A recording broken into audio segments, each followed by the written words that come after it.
ఈరోజు కేంద్ర ప్రభుత్వం మదనపల్లి ప్రజలకు రవాణా కోసమని ఇంకా ఒక రైలు సర్వీసు పొడిగించినారు. కొత్త సర్వీస్ వేసినారు.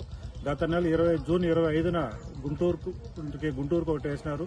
ఇప్పుడు మళ్ళీ ఒకటి 2 గంటల 15 నిమిషాలకు ధర్మవరం నాందేడ్ టు ధర్మవరం ట్రైన్ ఒకటి పోతుంది.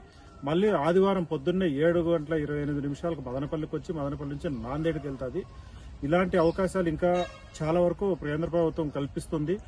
ఈ రవాణా సౌకర్యాన్ని కానీ ప్రజలు పోవడానికి కానీ సౌకర్యవంతంగా ఉన్న రైలు ప్రయాణాన్ని మదనపల్లి ప్రజలందరూ ఉపయోగించుకోవాలని భారతీయ జనతా పార్టీ తరఫున కోరుతున్నాం.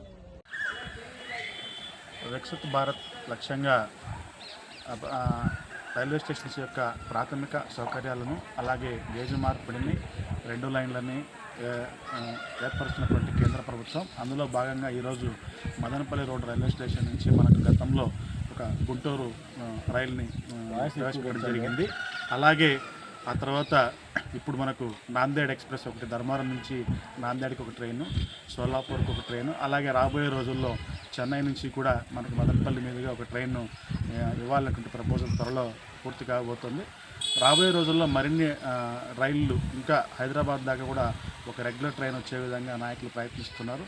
సో ఇందుకు గాను భారతీయ జనతా పార్టీ తరఫున మేము కేంద్ర ప్రభుత్వానికి ప్రత్యేకమైన ధన్యవాదాలు తెలియజేస్తున్నాం. జై హింద్, జై భారత్. అందరికీ నమస్తే. బీజేపీ ప్రభుత్వం వికసిత్ భారత్ కింద మన సిటిఎం రైల్వే స్టేషన్ ఇంకా మదనపల్లి రోడ్డుకి డబుల్ లైన్ కూడా శాంక్షన్ అయింది. దీనికి కావాల్సిన నిధులు కూడా అన్నీ సమకూర్చింది బీజేపీ ప్రభుత్వం. రానున్న రోజుల్లో మరింత గొప్పగా అభివృద్ధి చెందుతుంది ఈ స్టేషన్ అని ఆశిస్తున్నాము. దీనికి కావాల్సినవన్నీ కూడా సమకూరుస్తుంది మన భారతీయ జనతా పార్టీ. జై హింద్.